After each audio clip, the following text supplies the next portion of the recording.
I'll take you for a ride on the devil's ship. I'll take you for a ride where you sink or swim. Now come with me and let this story begin. Viva. We're live? We are live. Well, we're not live, we're but recording. We're back. You are coming to break down the Mike Ward Supreme Court trial as the Pantelis Comedy official legal counsel. Not legal advice, people, but yeah, I've been following this for a long time. So long that I forgot what year it is, how many years I've been following it. I think I've been following it from before the Court of Appeal decision. Yeah. So, once upon a time, people are saying, Viva, you talk about freedom of speech in Canada. Didn't you hear about that comedian who got fined for making fun of that handicapped kid? And it's like, no, I don't know what you're talking about. And then I looked it up. It was the Human Rights Tribunal, Mike Ward, Jérémy Gabriel.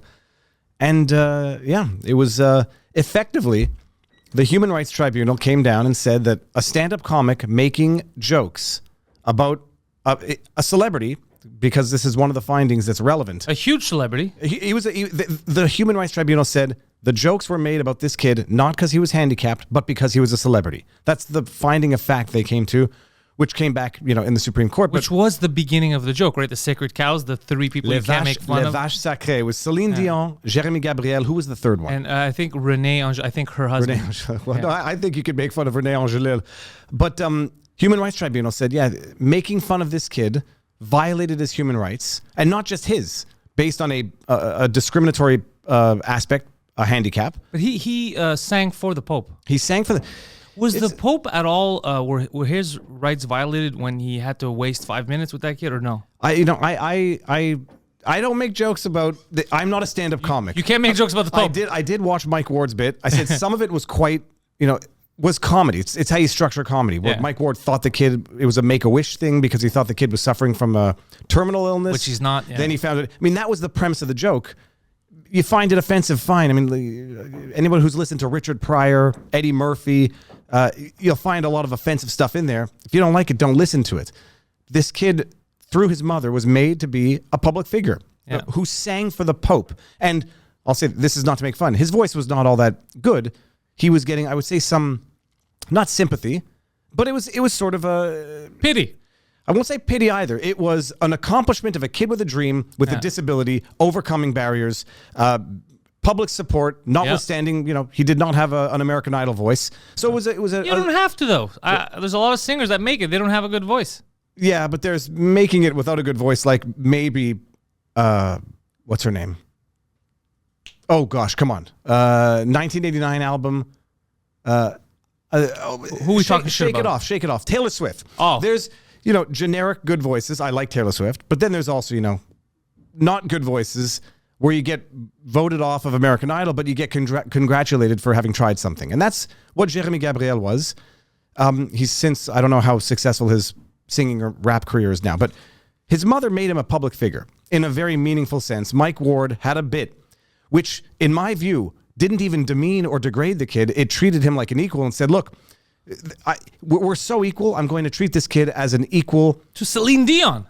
To Celine Dion, but also as a human. Like, okay, fine, we all know the kid has Treacher-Collins syndrome. We all know he has something of a disability or a handicap, whatever the proper term is. I'm not trying to be glib. Yeah.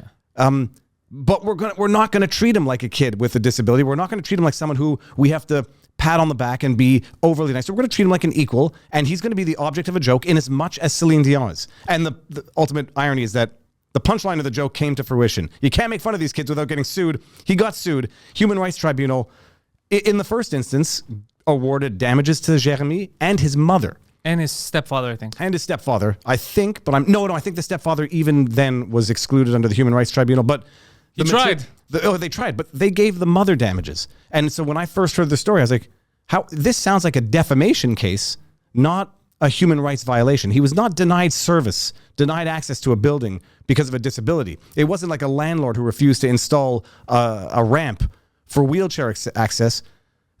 This kid, was a celebrity and was made the object of a bit, of a stand-up bit. I didn't see any discrimination, period. Yeah. Let alone for his mother. And so his mother is not handicapped. His mother does not have any protected elements under the charter. They ordered damages to be paid to her. So I was like, the tribunal has become a defamation tribunal, and they don't have jurisdiction for defamation. Yeah. So it gets to the Court of Appeal. 2-1 split decision where they say no error in law, no error in exercise of jurisdiction, except as relates to the mother. And they say, okay, fine, the condemnation for Jeremy is maintained, but the mother is overturned. And man, give Mike Ward credit, because I saw his bit the other day where he's talking about, he put on weight, he got old, he got tired. That might have happened anyhow, because, people we get older. As we get older, we get older. And, COVID and all the stuff. But nobody understands the immense pressure. Set aside the financial stuff. The pressure of being in litigation, under oath, testifying in front of judges. Everyone's looking to nitpick every word, not just to say that you're wrong, but you're in contempt, you're perjury, whatever. It's endless stress.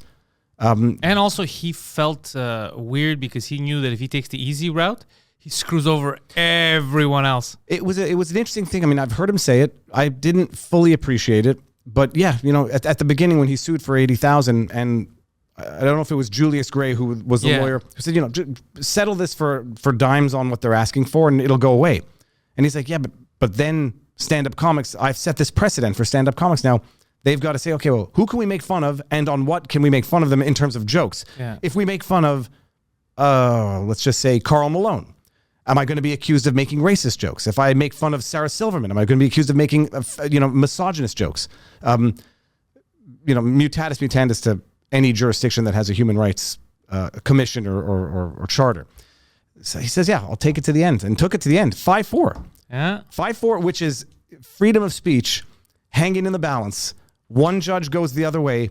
We have officially, at the highest level of the courts of Canada, punished and forbidden and sanctioned, in the punishment sense, making jokes about celebrities based on their disability. So you can make fun of a celebrity, just not on a protected feature. But then once you protect that feature, okay, doesn't that mean that, number one, you're saying that they're different, they're not as... So, for example, the 4 judges that said, oh, no, you weren't allowed to make fun of this kid at the time. Well, doesn't that mean that they see the kid as less than? Not Mike, the guy who treated the kid equally to Celine Dion. Who treated the kid as a human that could deal with this same type of scrutiny as any other public figure. 'Cause there's 2 interesting findings. One was that Mike Ward did not pick on the kid because he was handicapped. He picked on the kid because he was a celebrity. Whether or not the kid, I don't know if Jérémy Gabriel ever wished this upon himself. His mother made him a celebrity. Yeah, it's his mom's fault. Yeah. And it's her responsibility. Well, so, even the court case, another thing, Jérémy is not the evil aggressor trying to sue comedians, because he was, I think, 16 or 17 at the time. It was his mom. Now, him still lying when he's older, because he said a couple things in his press conference that don't add up, that I kind of scoffed at. For example, he says, I was 13. And yeah, the joke was said when you were 13, but you didn't hear the joke till you were 16, 17. And we know this. This has been documented. Also, in high school, your friends didn't know it either. No one's talking to you about it because they were too young to have seen it. So the fact that you're pretending it's a Marvel movie and you're retconning your own history, I'm not sure about that kind of bugs me. I think the jokes were between 10 and 13. I think there was evidence that the kids at school, some of them had seen the video and made fun of him about it. That was what I understood. But either way, I mean, it was later. And the only time he got attacked online was when they went to sue Mike. There was he's like, I get bullied because of Mike's fans, but Mike's fans didn't arbitrarily attack you before saying, I know you're going to sue him. It's little things like this. So it sounds great. And you're like, oh yeah, he was made fun with. But that's not what happened. And also, this was an 18 and over show that was being done live before the DVDs came out, let's say. How would a 13-year-old have access to this? Even assume, because my understanding of the factual findings was that some kids did see it, did make fun of him. It was after, because he made the jokes, I think, between 10 and 13. But even afterwards, it was in high school. One of the judges said, yeah, he did get picked on. I mean, the 4 dissenting judges effectively turned this into a bullying case, and they were citing international rules and laws on bullying, as if this was Mike Ward picking a nobody off the street and then making fun of him because of his disability. And they basically wanted to turn this into an example of bullying, which I thought was just an absolute emotional way of trying to frame the debate. So you can say, look, yeah, there's stand-up comedy, and then there's bullying, and the Human Rights Tribunal is going to be the one to decide which is which.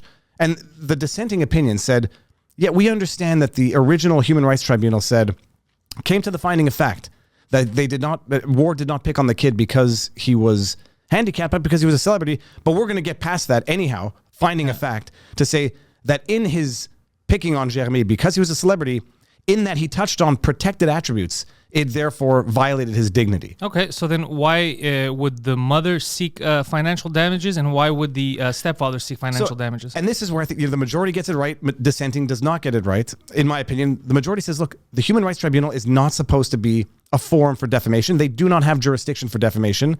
And the Quebec Human Charter protects the safeguard of dignity, not dignity itself, which is a massive distinction. Yeah. Because the examples that both sides gave, which will illustrate which one I think is more well-reasoned reasoning. The majority says that there was this case called Saint Ferdinand. It's a Hôpital Saint Ferdinand, where the employees went on strike.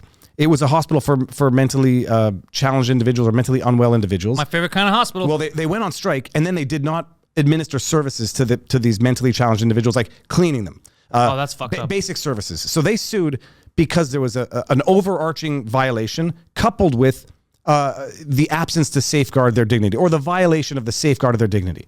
That was what the majority cited. And they said, in this case, nobody violated the safeguard of Jérémy's dignity because it's not really a standalone thing, except in the most exceptional circumstances. This is not one of them. The dissenting opinion cited this other case called Aubry versus vice versa, which was a 16-year-old girl who was sitting alone on a park bench. Someone snaps a picture of her, puts it on a magazine.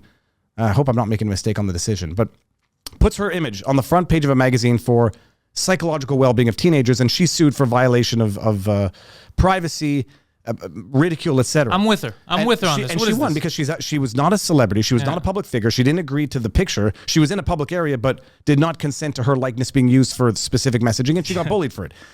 Two totally different cases, and one of which I think is more applicable than the other. Jérémy Gabriel, his mother thrust him into the limelight. You know darn well, I don't care how old you are, when you go sing for the Pope, like it or leave it, you know what jokes people are going to make about this. I mean, people make jokes about the Vatican all the time. Yeah. They make jokes about religion. They make jokes about some of the dirtier aspects, historical aspects of religion. You know damn well it's going to happen. Yeah. And if you're Jérémy's mother and you do that and say, I want to put my kid out there who's got a mediocre voice at best. I like how polite you are about his voice. It's, I'll put him out there. It's an inspirational story to think that he's not going to get, I say made fun of, that he might not be the object of humor, and that they get to control the bad things that, or the insulting, humorous things that people might say about him, but they get to insist that people only say good things. It's compelled speech and controlled speech by definition. But it's also a lunatic assumption, because I myself, let's say I sometimes I have a guest who is zero controversial, just a nice person to talk to, and I'll still get comments of "go fuck yourself." You can't help that. It's just what it is. That's real life. It's like, I get some of the comments. Some of them are, some of the insults are not on protected grounds. Others, I guess, could be on protected grounds. But you put yourself out there, you know what's going to happen. When you're a kid, you don't appreciate it. And some kids don't appreciate it when they do it to themselves. When you're the mother and you do this, and then you say, I'm going to put my kid out there. I'm going to make him into a celebrity. I won't say exploit in the objective sense, not the judgmental sense. And then I'm going to get mad when someone makes a joke about him, as in being someone who you can't make jokes about. And what am I going to do to prove that you can't make jokes about him? I'm going to sue so that you can't make jokes about him. They prove the point. Yeah. But 5-4 at the Supreme Court after it's close to it. It's 8 years of litigation. It's amazing. But we got it right, but very close to getting it wrong. So what could have happened? People keep asking, what could have happened if this didn't go the correct way? You would have had a precedent set by the Quebec Human Rights Tribunal that they can effectively, punish people for jokes. Two of those people on the Human Rights Tribunal, I believe, were child molesters. I don't know that as a fact. I know I have heard that, but things that I cannot independently verify myself, I don't repeat. But Google it. The decision, we'll link the decision in the bottom. People can read it and do their own research. I'm just saying, I find it very strange that never came under scrutiny. They're never like, the people dictating and judging what's fine and not fine have a weird idea of what's fine. Well, you don't get to scrutinize the decision makers, and this became clear in other contexts where, you can't follow around the judges in cases to see if they're breaking COVID rules, and you can't follow around. Hypocrisy abounds, and when it comes out, you get to exploit it or make a stink about it. But in these cases, you don't get to try the decision makers. But people also have to appreciate, in the States, these human rights tribunals, these administrative tribunals, they view them as like, communist tribunals, as dictatorship type tribunals. And when you look at it, you can't say that they're wrong. The Quebec Human Rights Tribunal, it's an administrative tribunal. It was created to have an area of expertise that I would respectfully submit it does not have any greater expertise than the ordinary courts. But what you have is the tribunal deciding what to investigate, what to prosecute on its own. And the tribunal says, okay, well, we've decided we're going to move forward with this Mike Ward decision, this Mike Ward case. We've decided that Jeremy Gabriel has a claim. We're going to file it on his behalf before the tribunal. So the people prosecuting are a part of the entity that is decision-making as well. That's off. I will say communist might not be the right word. Kafkaesque is what that might be. Because you have the decision makers working in tandem with the prosecutors on behalf of a plaintiff now, and it's out of the plaintiff's hands, and it's out of the plaintiff's costs. And so you have Mike Ward literally paying taxes to finance these Quebec Human Rights Tribunals, Against to mandate their own prosecutors to prosecute him in the context of a framework where the decision makers are working with the prosecutors. I mean, that's how you don't get a specialty tribunal. That is how you get an activist tribunal that goes out of its way to protect the dignity of individuals by effectively criminalizing stand-up comedy. And some people say, "Oh, that's too extreme." It's not like they're criminalizing it. There are Trudeau, I think, screwed us over too, because Trudeau had. Do you remember? I think it was Charlie Hebdo, or it was after Charlie. Oh no, it was when that teacher in France got his head lopped off a little while ago. Do you remember this? And they said it was because he showed cartoons of the problem. He was telling people like what happened. He was trying to explain the situation, and he got. But apparently, it was way bigger than that. The story we found out later. But essentially, all other leaders, even Legault came out and said, no, you can't do it. You got to protect freedom. This is crazy. You can't say that this is a logical outcome of someone not liking art or criticism. And Trudeau said, well, yeah, there are some jokes that you can't make. There are some. Whoa, that's a slippery slope there, bud. Well, Trudeau says there are some jokes you can't make. Yeah. And then Legault comes out and says, well, there's some speech that's not free. So no protesting COVID outside of hospitals or schools. Even every dictator has their limits. So here's the thing. It's weird I'm with you. It's weird to put a law in place for that, especially when we're supposed to be able to protest whenever we want. That's part of this freedom. I do understand though, like I've been to the hospital recently and it's, first of all, the hospital has its own troubles. Like they're understaffed and some of the staff that's there, underqualified. So it's crazy. So I can understand that. God, you don't need the stress of people in front of you yelling at you, telling you to go fuck yourself. And same thing in school. There's elementary schools, there's kids trying to learn, and there's people outside telling them to go fuck themselves. I get that. It is weird that you have to put it in law. It's also weird that we've come to this time where you're telling, you're outside of school telling kids to go fuck themselves. I'll say what I said from the beginning. I don't think it's strategically a good thing to do. I think it effectively demonizes your own cause, and I don't agree with it. But you already have laws in place that would prevent disruptive protesting. So if you're disturbing the peace, you already have laws in effect for that. Oh, I didn't know this. Yeah, well, you have disturbing the peace. These are broad application terms that you laws. could apply to this. Yeah. But to come in and say we're going to pass a piece of legislation. By the way, notice how fast Legault passed that legislation through the legislative process, but not the same thing for the vaccine passports, not the same thing for the curfews, the lock, all of that stuff that he knows would be much more difficult to jam through. No legislative debate process, but prohibiting protest outside of a hospital to protest COVID measures that they can do overnight. But the law itself, which is, I think it's unnecessary overkill and contrary to freedom of speech, it would only pertain to COVID. So employees who wanted to protest, employment conditions, salaries, could still do it. Teachers who wanted to protest their salaries, working conditions could do it. Asbestos in the ceiling. Parents who wanted to protest air quality in schools couldn't because it was COVID related. So that's strange. It is. Strange is one word. I would say diabolic is the more appropriate word. You're shifting my opinion on this, view. No, because they came in and they said specifically as relates to COVID. So unionized workers are happy. They can still protest outside hospitals as they've always done. Nobody complained when workers protested outside hospitals. Yeah. Nobody complained when teachers protested outside schools. I honk for them. They say honk if you're with us. I said let's go teach. I have come way around on that, and I say the teachers are justified in demanding and getting teachers have been getting a butt ton more because. Yeah. When you realize if you can find $150 million for COVID ads and so you can get François Bellefeuille, I don't know how much he got paid for his gig, all these hockey. I mean, when you have $150 million for COVID ads, $13 million a month, are the most important people in society who teach our kids can get a bit of a pay raise. They can get some circulation and air in their schools. But You know, François Yeah. Legault, all about free speech on campus, here and there. Until it becomes, protest against his COVID measures, then let's stifle it and let's start at hospitals, but expand it.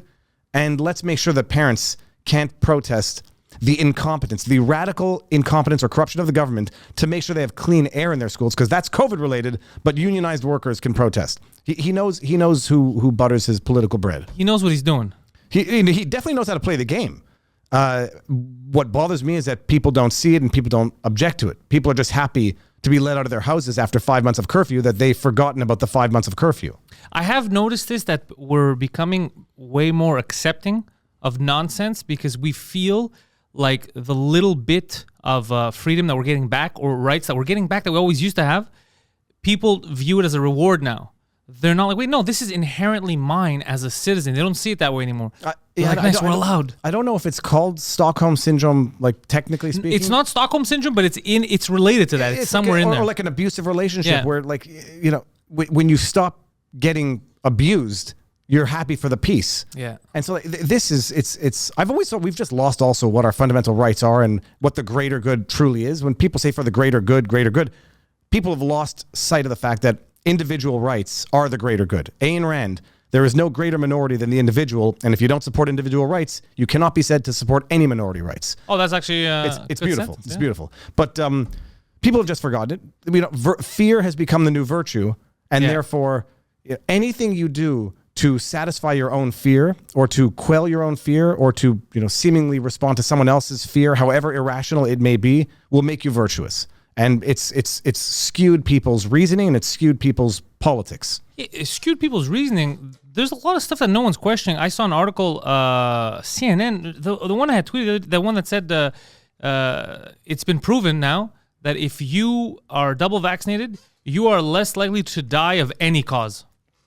I was like, well, what does that mean? Like, I'm going to run in traffic and I'm immune? What are you talking about? Who even cares? I mean, what that possibly means. What That's has absurd. What has been proven is that you can be fully vaccinated and carry as much viral load as someone who is not vaccinated. Okay, I have a question about this. Did we not say this, and I am not a scientist, a year ago? I literally just tweeted out what people were saying a year ago that they were called conspiracy theorists for. Mainstream media is now going to start saying often and pretend they have been saying all along. Yeah. It was, I was listening to CJAD this morning just to get my rage going. Yeah. Because I hate CJAD. It's the most vile propaganda out there. You're in the right club. You want to talk about stuff that promotes hate and discrimination? Oh, and, yeah, I know. and Yeah, they're violence. very bad, yeah.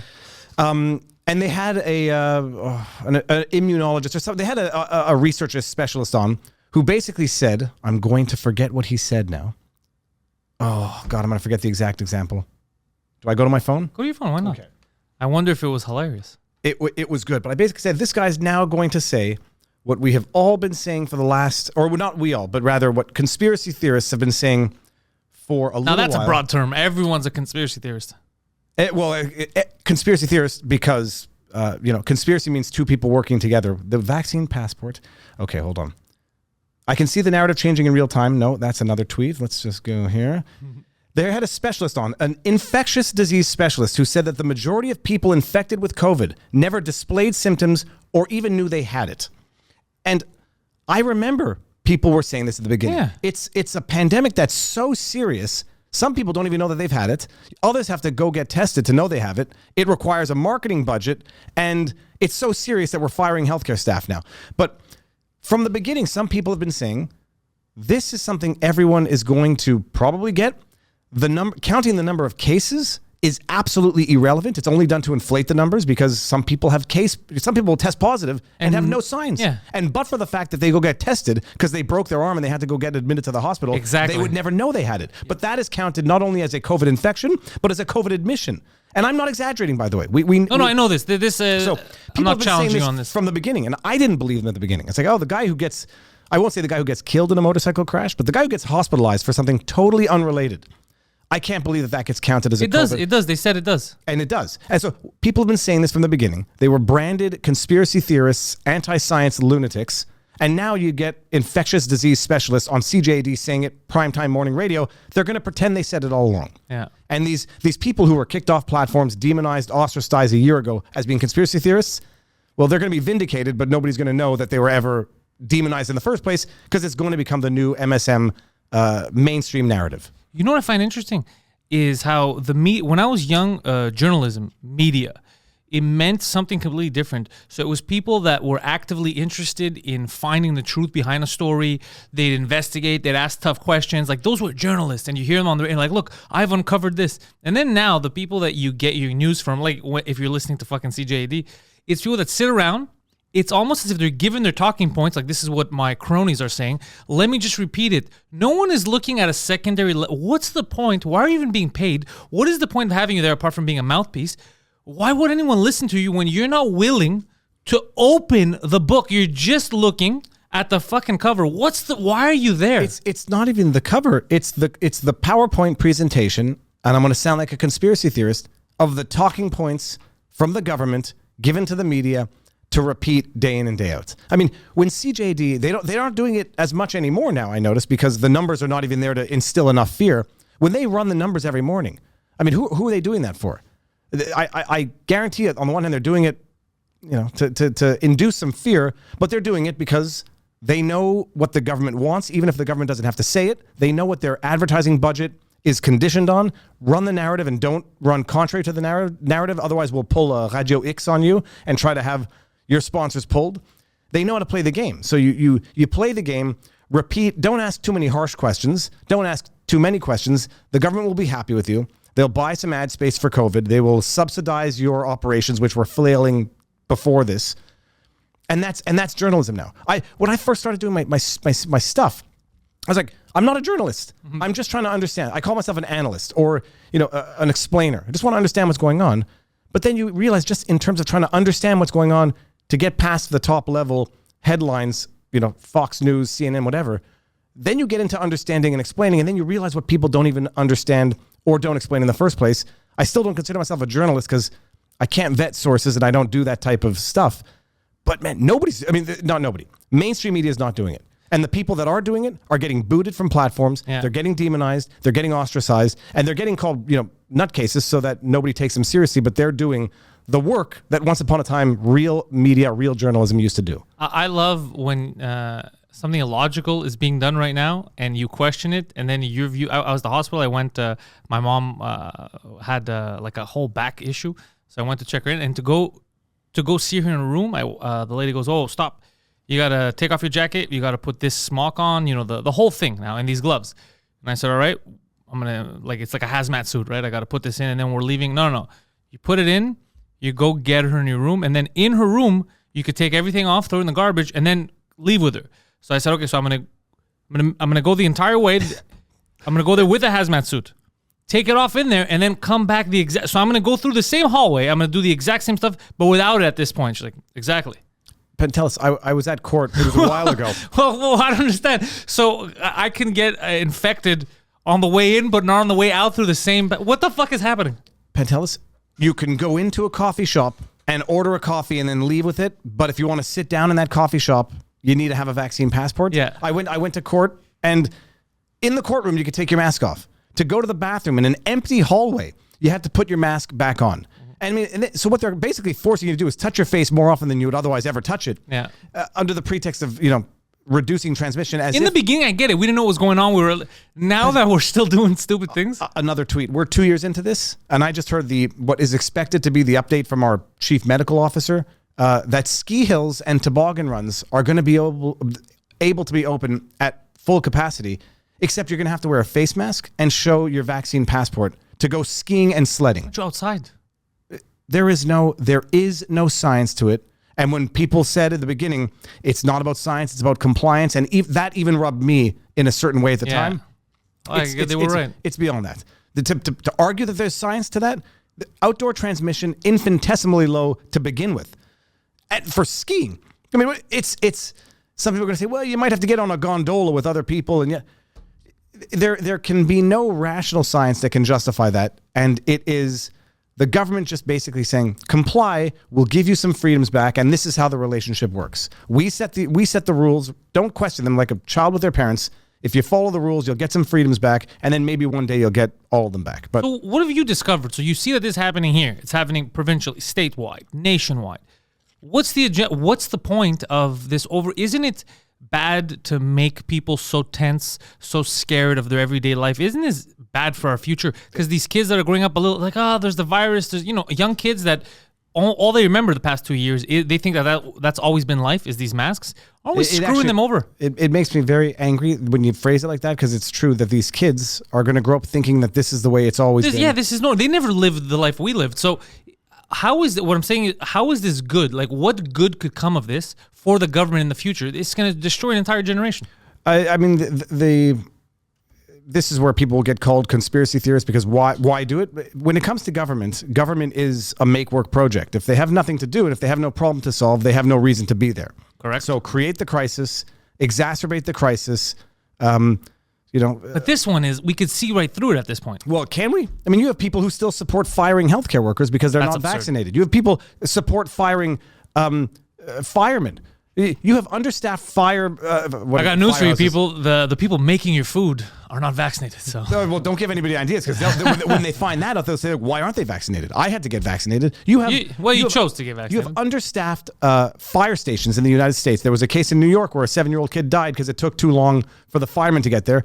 We have politicians. Wait, because firemen were fired for not getting vaccinated? They were either fired or on strike, and I'm pretty sure they were being laid off. I think it might have been a strike or staffing issues because of it. And in Parliament, if I understand correctly, the politicians that go into Parliament do not need to be vaccinated. Explain this to me. I'm not sure what the latest is. All that I know now is that Feckless O'Toole has now come out and said, he supports mandatory vaccinations for all MPs to enter Parliament. Here's my issue. What benefit? You can control ideology. I don't like mandatory vaccinations. However, I also, more than that, I don't like the idea of one class, us, having mandatory vaccinations and the political class not having. That really rubbed me the wrong way. When they were saying we're going to fire nurses, doctors, but politicians didn't have to get vaccinated. That blew my fucking mind. They will find exceptions, and their exceptions might be more respected than others. But it's a lose-lose either way, because either they don't have to abide by the same rules they're imposing on others, and then people will question why, or they do, and in which case what you effectively do is you can govern or dictate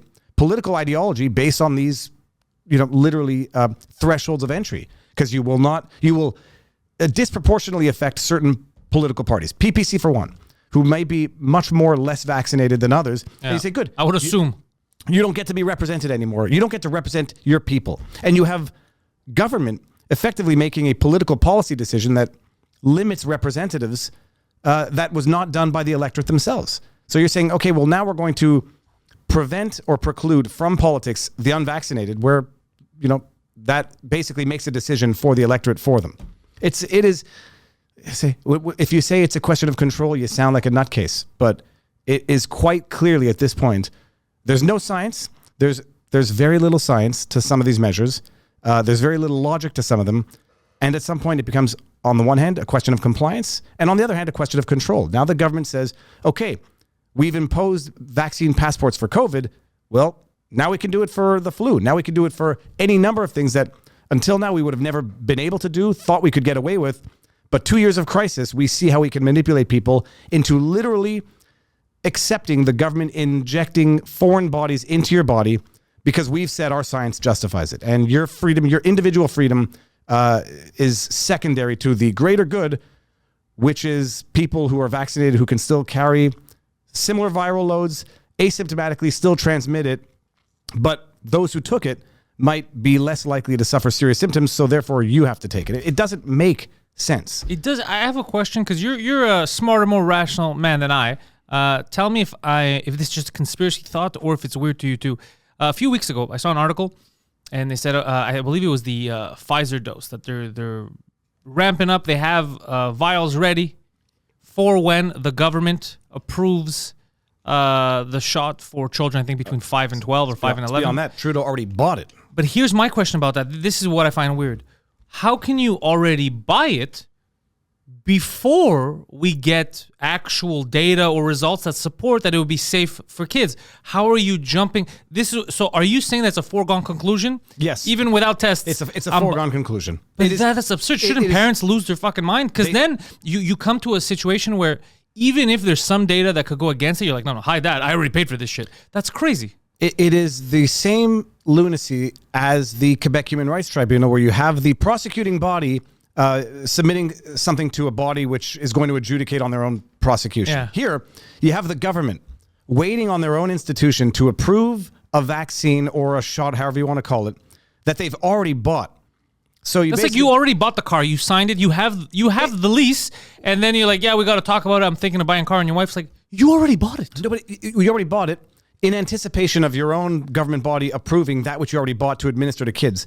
It should shock everybody. It should shock everybody. Okay. So I'm not okay. No, and I haven't lost it tweeted yet. out. It's like that's great. Nothing more circular, nothing more fait accompli than Trudeau saying, "I'm just waiting on myself to approve the medication that I already bought for myself." I mean, that's tantamount to what it is. Oh, but don't underestimate the independence between federal, government agencies and the government itself. They operate totally independently, and they oftentimes will say, "No, Trudeau, we're not approving it for 5 to 11-year-olds, and I'm sorry you spent however many millions of dollars."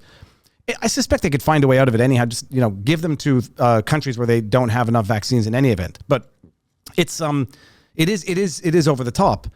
And there was another thing that I was going to say about that. Okay, so I just it should shock parents, because right now we are actually living in a world where the adults, in order to feel safer for themselves, are subjecting children to a treatment for an illness that for them poses no meaningful risk, whereas the treatment itself, by most accounts, poses a greater risk than the virus itself. But the argument is, it's the only way society as a whole gets back to normal. Vaccinate the kids, even though they have a fraction of an infinitesimal percentage of suffering serious consequences from the virus for which we're treating them with this and vaccine. it doesn't reduce your viral load as a kid. It doesn't reduce your ability to spread it. So how would that help society? The idea is, if you get it, it reduces the severity of the symptoms. That's right, but now kids already don't have severe symptoms. But some people will say, "Oh, there's a few kids that get long COVID. There's a few kids that get pneumonia. A few kids drown. It doesn't mean you're going to stop swimming. More kids die from the flu than COVID. And these are facts. Facts. More children die from the annual flu than from COVID. COVID in Canada, 300,000 kids cases under 19, 15 deaths, 1,500 hospitalizations. So do the math.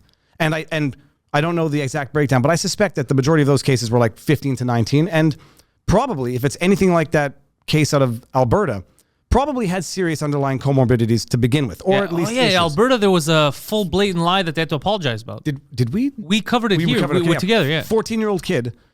What's her name? She apologized the day after. God, I like to think that I had an impact on that. But Dina Hinshaw, the chief medical officer of Alberta, confirms Alberta's youngest COVID-related death. I mean, it depends. They fudge language however they want. Yeah, this happened here on the show, and then we weren't even sure. I thought it was a fake account. This is true. Okay, so chief medical officer of Alberta, Dina Hinshaw, the same woman who gets on national, whoever's watching it, disinfects her hands like she's Chernobyl, removes her face mask, disinfects her hands after removing her face mask, does this ritual every time she comes back on the podium during one and the same press conference.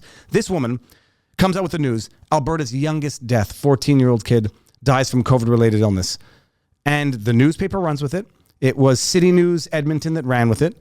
Then you have someone identifying as his sister saying, "This is fake. Yeah. My brother had stage 4 brain cancer, was in a coma for a month before. He was only tested randomly, apparently, a few days before he died." Why they would even be testing a kid in a coma with stage 4 brain cancer in the first place, take your guesses. What other test is he going to pass in a coma? Come on. No, but give him a victory. This is like give him a test, and if it comes back positive, run with the headline. But they got nailed for it. A lot of people came out and said, this is bullcrap. Yeah, that's absurd. And then she came out the next day and apologized for her phrasing. She didn't mean to cause anguish to a family that was already in anguish. It was like, yeah, too little, too late. And this is, if it were the first time, we could forgive you. But it was crazy. It was over the top. And then I don't think. Oh, and then City News Edmonton, casual update to their article. I mean, we got lied to by government and by the media. And if they did it once, they did it again. But some people will forgive it. Some people forgive it and just say, "Oh, I'll go back to listening to them." What was the? So this was talking about the kids that died from the virus, and this was one known case now. But we're living in a world now where they say, the adults who are so terrified of their own mortality, they say, "I insist that this be done to kids for my own well-being, even though I'm already vaccinated." It used to be the opposite. It used to be like, "I'll risk myself so that you can survive."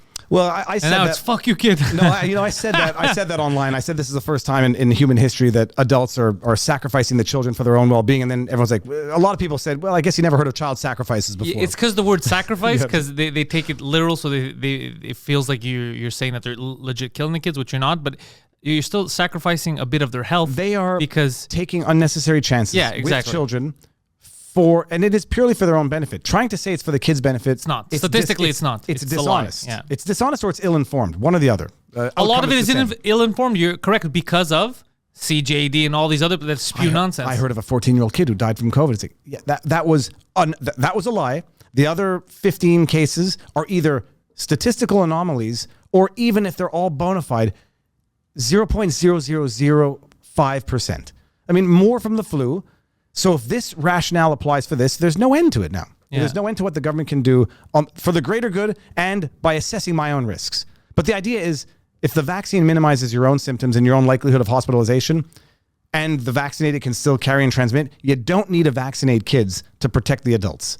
The idea now is you got to do it to eradicate the virus, as if in the history of humankind, we have ever been able to eradicate a virus, especially one like COVID SARS, which evolves very rapidly and hitherto has never even been able to be properly targeted by a vaccine because of how quickly it mutates. So we've put the kids, the horse in front of the carriage. No, the carriage in front of the horse. Yeah. And that carriage are the children, and that horse are the adults who are now so terrified to leave the house without a mask, they are willing to take chances with their grandkids to make themselves feel better. In terms of accountability, I have a question. As a man who spent his life working in the law, in the great book of the law, Fauci? Have you heard of this guy? Oh, yes. So Lord Fauci. Lord Fauci, a few months ago. Sexiest man alive, by the way. Oh, is he? The Guardian had To who? The Guardian had floated him as a candidate for sexiest man alive. Guardian. It's What are they guarding? Women's chastity. they're guarding the cult because the idea of it's just to totally bastardize the role of Fauci. Even if he were Brad Pitt, which he is not, you don't sexually objectify your chief medical guy. I mean, you just don't do it. I say you put him in a bikini, put him on the front page. Let's do this. Some of those cover photos were not far off. Sorry, I cut you off. It doesn't matter. I was thinking, so a few months ago, he got into a whole kerfuffle. I believe it was in Congress with Rand Paul. Yeah, Yep. Ron Paul's son. And he tried to change the definition of what the NIH was doing. I believe it was gain of function research. He yelled at Rand Paul and said, "You don't even know. That's not what it is. We didn't do that. These are lies." And he was he was trying to get people on his side based on his emotion. Now, fast forward to a few months later, I believe the NIH themselves came out and said, yeah, it was clearly gain of function research. How come there's no legal precedent to go back and get this guy, number one, for actively lying to Congress, right? And also putting the rest of the world in danger in doing so, but no one talks about this. The Fauci, How does the law work? The Fauci debacle is even worse than that. First of all, when Fauci responded so aggressively to Paul, and I said at the time, these are hallmark elements of deceptiveness or dishonesty. He says, I take offense to that. Yeah. I say, first of all, when anyone says that, what they're trying to do is get the person who asked the question to feel guilty. So they try to shame the person into silence. Second thing is, I don't care if you're offended. Answer the damn question. He says, we were not conducting gain of function research, and we were not funding it.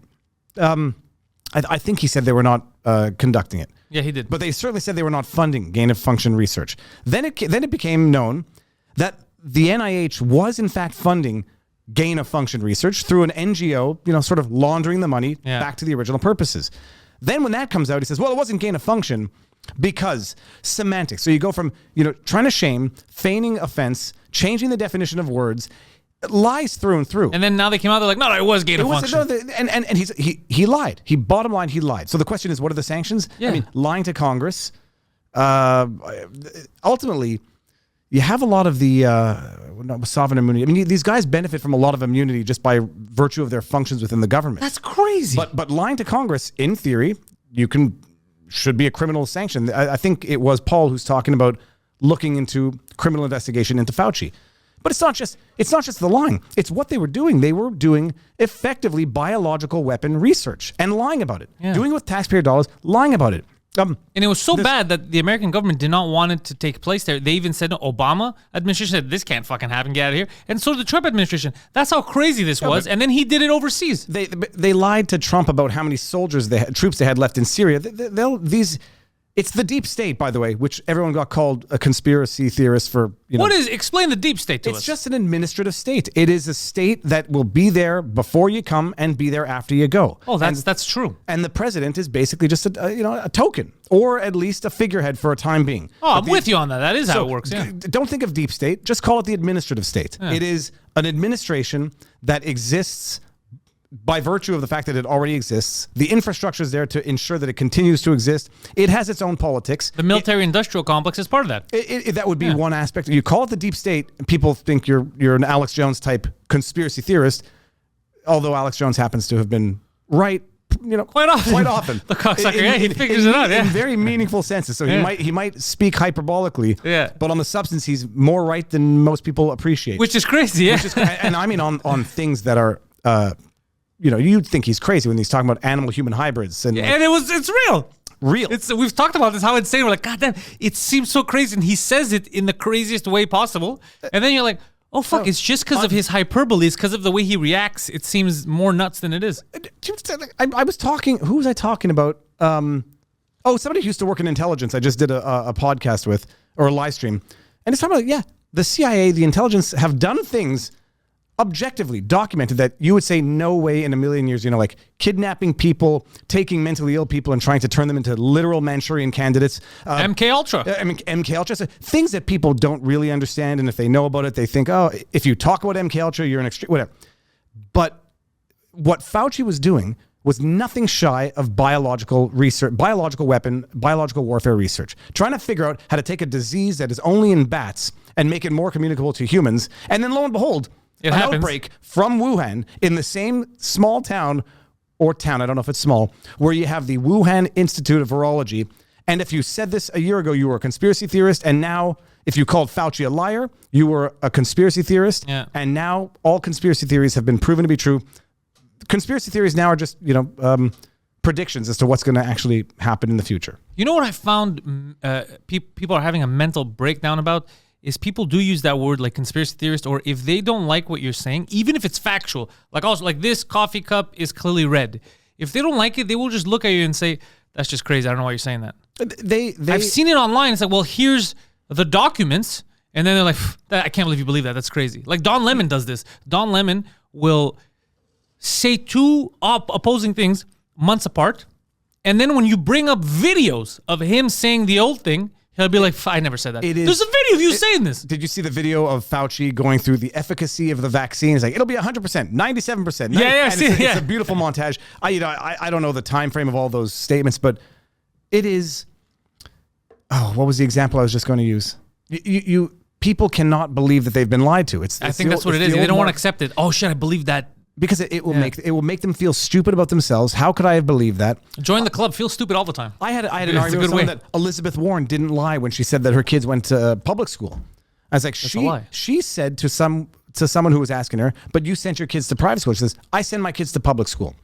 And then you show them, yeah, but she said that then, implying that she never sent her kids to private school, and they cannot accept the lie because they are too emotionally invested in the lie and in the person. It's the same thing now. That's why you never get emotionally invested in politicians, actors. Who gives a shit? You have to be able to appreciate that being right and being wrong feel exactly the same until you realize that you are wrong. And so you say that, Canada was training Chinese soldiers on Canadian soil. I remember this. To do winter training so that they could learn how to fight more effectively in cold weather. Yeah. At first, I saw the story, came out of Rebel. I was like, it's got to be fake. Yeah. It can't be real. And I write it off. And then you got the I forget what his name is now, the Minister of Military, whatever the guy's name is, admit it. Oh, but we ended that program. It's like, holy crap. Why did you start it? Why are you telling a foreign government, you're like, if ever we do go to war, because it seems like it might end up there, let me show you how to beat us. Let me show. It wouldn't even be us. I have a sneaking suspicion Trudeau's just. If I say this, I'll be a conspiracy theory. But there's only one reason why you would allow what ought to be a foreign enemy to train and gain expertise on your soil. There's only one reason why you do it. maybe 2. But that story broke. It's like impossible. And I wrote it off. I said it has to be a fake story. Then they admit it. And I was like, well, okay. And then you get caught and then you stop doing it once you get caught. And I'm like, what the hell were you even doing it for in the first place? And we never talk about it again. And we never talk about it again. You mention it to someone who may be a very smart person, maybe a very nice person, but is ill-informed or uninformed. And they'll say, that's crazy. Then you'll show them the documents and they'll say, I don't care. I mean, and that's how it goes. I love the I don't care thing. That's what it comes down to. They say, I don't have time for this. I've got to go pick up the kids. I mean, literally, I don't have time for this. And then it's always the same evolution also. Like when I have these debates with people, friends, family, they say, you're a conspiracy theorist. And it's like, I'm not a conspiracy theorist. Here's all of the stuff. And they try to nitpick and they try to say, oh, this is why it doesn't say what you say. No, it says what it says. We were literally chaining Chinese soldiers on Canadian soil, undisclosed, and it only broke because of what people call extreme, partisan news networks like True North or Rebel News. And we did it. They admitted it, but they don't do it anymore. Oh, well, they don't do it anymore. And you only know that because you have more time than I do to go around and fish on the internet. That's what it always comes down to. What do you care about why I know it? It happened. Shouldn't we be concerned? Well, it's not really the why I know it. It's the why they don't know it. They don't have time to do it. And therefore, it goes from me being wrong, ignorant, to being right and informed, but they don't have enough time or I have too much time on my hands. And so it's more of an insult than a compliment. Herein comes the conundrum. So then if you can't accept that someone, let's say like you, who has the time and looks into it, gives them information and they don't accept, then why are they accepting information of other people, journalists, who are supposed to have the time? And then they should, even though they're proven liars repeatedly, because they're not investigating, they're just repeating, regurgitating talking points. Why is it that you'll accept that, which lies to you repeatedly, but you, because sometimes the truth, it hurts, they're like, no, I can't. It's too hurtful. I'm going to close my eyes. What's this ostrich syndrome? Well, and not the parasitic type of ostrich, not the one that Gatsat talks about. There's a different... well, the ostrich, true story, ostriches actually don't hide their heads. I know this. It's a cartoon. It's a number. Yeah, it's a misconception, but it is a number of things. On the one hand, people cannot admit that they were duped because it makes them have to question their own intelligence and good judgment. The other thing is, I think it's all about branding. New York people still believe the New York Times. Okay, it makes me angry. People still think that the New York Times is the what's the word? The centerpiece of journalism and news. It is as fake news, if not more nefarious than other actual fake news outlets. They've put one fake story after another out there, and people still believe them. I took a screenshot of this commercial that was on Twitter, the Washington Post. Threats and disinformation spread across the country in the wake of the Capitol siege, shaking the underpinnings of American democracy. And when what the fuck? When you find out New York Times lied about Brian Sicknick's death in the wake of January 6th, said he was hit in the head with a fire extinguisher. He dreamt of being a Capitol police officer, was beaten to death by an angry mob of pro-Trump supporters. That headline is still in Google when you go look for it. Wait, did that happen? No, he didn't get beaten to death. He didn't get hit in the head with the fire extinguisher. They knew effectively the next day that was it COVID? It was a stroke. It was total natural causes. And then they maybe COVID related? No, I don't think so. But no, then they said he got pepper sprayed. Maybe it was a reaction to the chemical, which they then debunked. But the New York Times, knowingly, because it was known to other outlets that he didn't get hit in the head with a fire extinguisher, they ran with that fake story. That fake story was used as information in the second impeachment to show how violent the Trump supporters were. Even though it never happened. Even though it never happened. They've never formally retracted it. And that's just one example. And in the New York Times recently made a slight mistake on how many children had been hospitalized because of COVID by about 800,000. Where it was 60,000 and they said close to 900,000 had been hospitalized. We're misusing that word slight. And yet people say, well, it's the New York Times. I mean, it's won Pulitzers. People will rely on the authorities that confirm what they already believe. And, the branding is good. I'm a dude wearing the what I call the Freedom Fro now. I make videos out of my basement and in my car. And people just look at me and say, what does he know? Or, dude's got too much time to look into this. I'm just going to go and get the headlines from the New York Times. People who have been lying to them over and over again, who have no journalistic integrity, who have no fundamental, belief in honesty. It's partisan crap through and through, and that's why people will allow themselves to be deceived by that which already confirms what they believe. This is absurd. It's very frustrating because you see people in it, and then you look like the zealot for trying to shake them out of it. And then at some point you just have to say, I can't help anybody who doesn't want to help themselves. Here's the information. If you want to go out and believe that you're going to get your rights back after you put on the face mask, after you take your second shot, that there won't be a third shot, because at the time, people said 2 shots is not going to be enough. And then they were called conspiracy theorists. And then lo and behold, in Canada now we're talking about a third vaccine from Dr. Tam. Dr. Tam, the same woman who said that people should think about wearing face masks during sexual activity. Yeah, that's when you want a face mask. That is some of these broads. That is the common joke that people make. I stay away from that because I want to stick to the issue. Perhaps a paper bag. No, but I say when someone has come out and given me laughably stupid medical advice, laughably stupid. Remember the glory hole? Well, I remember the glory hole also. Create The a Canadian barrier, glory hole. Create a barrier of distance. You have to be sick in the head, not just a quack, not just laughably stupid medical advice. You have to be sick in the head to think that you're going to engage in sexual activity.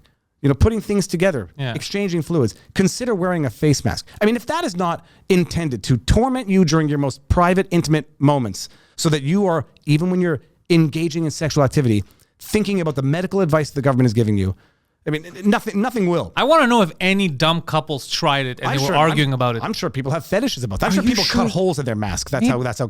Maybe we should take off the mask. It's a little ridiculous. Are you trying to kill me, woman? That's where COVID is. No kissing. Just straight to P to V. It doesn't make any sense. It doesn't make any sense. And this is now the person telling me that I might have to take a third dose that the government's going to now say, but trust us, after this one, it'll be, just keep taking it. I mean, here's a COVID patch. It'll just keep injecting you as time goes on. You ever take the flu shot? I've taken it. My wife says I took it during the last SARS. Remember the I never took swine flu? I took it once, at least twice. I have no problem with it, but I never took. The only time I was ever coerced and I got angry about it was in New York City because I was getting stuff at I think it was a CVS, and they were asked like, "Hey, you want to get your flu shot?" I was like, "What are you talking about? I don't know you." He's like, "Okay, go in the back," and I always thought that getting a vaccine, it was more of an intimate, like you go to a hospital or something, but I was at the pharmacy and the guy was just adding it to my cart and I got really angry. I was like, I'm not going to take a fucking shot from you. I don't know you. There's a crackhead pissing himself outside. This is where I'm going to get a shot. I don't know you. I don't know your capabilities of administering it. I don't know the side effects of this. I don't know the potential. I don't know what my risks of interaction are. I'm not even from here. But I've never gotten the flu. I once got the flu actually right before COVID. That was so bad I thought I was going to have to go to the hospital, and I was Googling meningitis because I had such a. Oh God. I thought I had gotten some. Never toxic, Google. Well, no. It was so bad, the flu. It was December 2020. December 2019 to January 2020. It was so bad, I thought I was going to have to go to the hospital. I was Googling, could you get a parasite from touching a dead minnow? Because I had touched a dead minnow a couple of days before. But I've never really gotten the flu so bad that I would ever contemplate getting the flu shot. And typically, when you get the flu, you're sick, you stay home. Yeah. Now it's really crazy. We've weaponized the vaccinated because they're going to get the vaccine. They're going to think that they're totally protected, that they can't carry or transmit, and then according to recent articles, from any cause of death. It's well, and then then you read an article like that, but then you read another article saying that those who are vaccinated are more susceptible to getting the Delta variant. And I heard there's a bunch of research. I mean, there's conflicting research. I never make a determinate opinion one way or the other because it's not my expertise. This is what I say: stay as safe as you can. Strangers and all that stuff. Protect yourself. If you're feeling a little sick, stay home so you don't spread that. Test yourself if you need to. That's the best we can do. That's the best we can hope for. We bought a box of rapid tests at home. If we think we're coming down with something, we test, make sure. It's so cool. It's very good. They're like $15 each. It's Where expensive. can I get this? I'll give you the link afterwards. Yeah. My wife picked up a box, and it's great. Like, if I'm dealing with people who are very nervous, I'm going to start rapid testing people here left and right. No, just do a rapid test before you go see your parents if your parents are scared. And it's fine. It's no skin. It's not the one that goes up to your brain either. It's just in the nasal cavity. But no, but it's just the world has been very much warped and modified over the last 2 years. And I say it'll be fun to look at in retrospect if we ever get out of this and regain our collective sanity. But it's amazing to see how rational, sane people can be made to believe absurdities with enough media circus, with enough gaslighting in the sense that they literally tell you one thing one day, one thing another, so that you can never question anything again. Or that when they tell you opposing things in the future, you just revert to the opposing things that they've told you in the past, and you say, well, they're the authorities. What am I? Just tell me what to do today, oh governor. So it's weird, but it's depressing to see how I've seen sane people lose their ability to think critically over the last 2 years and just become so overwhelmed. Yes, government, just tell me what I can do to get me out of this. Tell me who I can dance with at my son's wedding. Tell me who I can be with for a funeral, so I can feel safe. I hate that shit. And people have just forgotten that life and freedom has inherent risks, and you could take a sure prison sentence versus the uncertainties of freedom, and just have to rely on people's common sense. If you're sick, stay home. There's no question about it. But if you're sick, wear a face mask if you have to go out. But masking up 5-year-old kids, I mean, you've lost your mind if you think that that's the appropriate response. I've never thought that was the appropriate response. By the way, you're a man in the know. This Locals Rumble merger, what does that mean? So I talked about it yesterday during my live stream with Robert. I think I see people are a little nervous about it because people don't understand the nature of the deal. It was not a buyout or a sellout. It was a buy-in. So Locals, all of the original shareholders in Locals, effectively are now not effectively. They are shareholders in Rumble. So it was more of a merger than a buyout. So the interests that owned Locals still own the interest in Locals and now own minority interest in Rumble. People said Rumble might sell out to the Google. I know the CEO of Rumble, Chris Pavlovsky. We have good relationship. We text each other, DM each other all the time. I know that the guy is about free speech. I know that he is not about selling out to Google. If he were, he would have already done it. Rumble's been around for years. And I know that his concerns are the concerns that someone has of becoming a viable competitor, not concerns about selling out in the short term. So one of the major things is that Locals was still 80-20 dependent, or not dependent, but 80-20 between independent servers and Amazon Web Services servers. Rumble is totally independent, owns its own servers, and so the merger actually creates more stability for Locals. They can't get the Parler shutdown type thing. Yeah. But they're not selling out to Google anytime soon. The merger, as far as I'm concerned, really solves or at least complements some of the missing aspects of Locals in terms of good live streaming, independent infrastructure, a cloud infrastructure, and also for the creators. I have 100 and some odd thousand followers on Rumble. If it makes them easier to find me on Locals, it'll be a net positive for everybody. Have you live streamed on Rumble? I live stream on Rumble every time, but through this app called StreamYard, which basically sends it everywhere. YouTube, yeah, it sends it everywhere. Okay. Locals does not have that. It doesn't go directly to Locals yet, and Locals doesn't have that capability, but they will sooner than later. Especially now. So there was one. Rumble, what I like about it is I've never live streamed, but what I've noticed is the video, once the video's up, it takes way longer to upload a video to Rumble than YouTube. Yes. I don't know how YouTube does that, by the way. Can you imagine the infrastructure that they must have to? It's insane. It's insane to me that you can upload an hour and a half video, and within seconds you're already able to apply the ad breaks and all. It's crazy to me. That's beautiful. But you know what Rumble does have that I like? Let's say when you click play. Did you notice that on Rumble, when there's a video, if you click play, it's instant, like the speed in which the video is ready to play is faster than YouTube? I haven't noticed that. I noticed that. But I'll tell you, it's a dumb thing to notice, but it's a good thing. But what people don't like about Rumble is that you have to register with an email and a phone number to comment or to create an account, which some people don't like. Yeah, I think that's how my account is. It is. I mean, it is. You don't. People. I think I'm gonna start using it more. Well, no, but here's the thing. I mean, you should use it more. But the thing is, people are always going to have problems. On the one hand, they're going to have problems with anonymity and ads, selling ads and all this stuff, which you have on YouTube. Yeah. On the other hand, they don't want to give their numbers on Rumble. There will always be something to complain about. Another thing that people do complain, I don't have independent knowledge of this. Some videos have gotten taken down. Some channels have gotten sanctioned on Rumble. Oh, really? Yes. But that's got to be some crazy ass channels. I don't know what, and I don't want to get into it, but I just know that Rumble, by and large, unless it breaks the law, because they are based in Canada and have to respect Canadian law, which I believe they might be trying to work around or work through, I can't vouch for whatever video gets taken down. So unless I know that it's an absolute abuse, I'm not going to get involved in trying to decipher the details of other people's issues. Does the owner of Rumble ever do interviews? Yeah, I did know with him, actually. I want to see it. I'll interview this guy. I want to promote Rumble. He's in Toronto, but... we'll make it work. Okay, absolutely. Chris, he's amazing. And open, transparent, and wants something better. And the merger is only good things as far as I'm concerned. And I'm not saying that as a creator. I did not know of the merger until the evening before I was given a heads up. Don't freak out tomorrow. There's a buyout, but it's more of a merger. But I think it's good all around. I'm gonna be using Rumble a bit more. Just not put all my eggs in one basket, just in case YouTube decides tomorrow to shut me down. Because Poseidon's on screen a lot, and it's a liability. YouTube is a fickle beast. I've been noticing it's not getting better, but it's I get shadow banned a lot. Some of my videos, they're not even offensive, and nobody gets notifications. They don't see them in their feeds. That is the algorithm which prioritizes some content, and you see it. Yeah. I put out a video on Alec Baldwin Sunday. I think that got plugged into somewhere in the algorithm favorably, got 100 and some odd thousand views in a day, and it picked up on subs. But when you're in the bad books, yeah, you don't get that growth. The organic growth that you get based on the quality of the content that you get on Rumble. I've noticed it with my videos. The quality gets better. The growth, it gets stunted when I say things they don't like. Oh, and Rumble also has the equivalent of super chats for live streams. They call them Rumble Rants, where Rumble Rants. only takes 20%, so you get 80% as a creator. So it's better all around. It's just that it's a newer platform. People don't like the phone number registration aspect, but look, I've been vouching for Rumble before I knew of the merger, before I even knew of Locals, because I've been on Rumble for a while. It's a good platform. Well, I have some suggestions to make. I'll tell you those offline, see if you agree with me.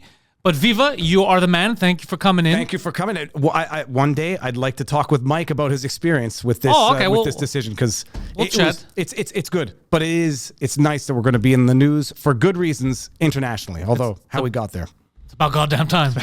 Viva Frei links. If you don't know Viva, I don't know what you're doing yourself, but links are in the description. Follow Viva, subscribe to Viva, join his Rumble Rants. We've built this prison cell 'cause we can't trust ourselves. Critically ashamed and all our faith. We'll make a murder say that this is the American dream.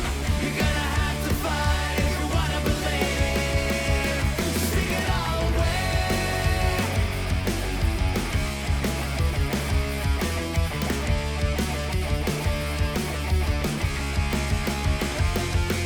My social insecurities crawl under my skin. This whole system's advocated by sin. We're selling plastic dreams, try one for free.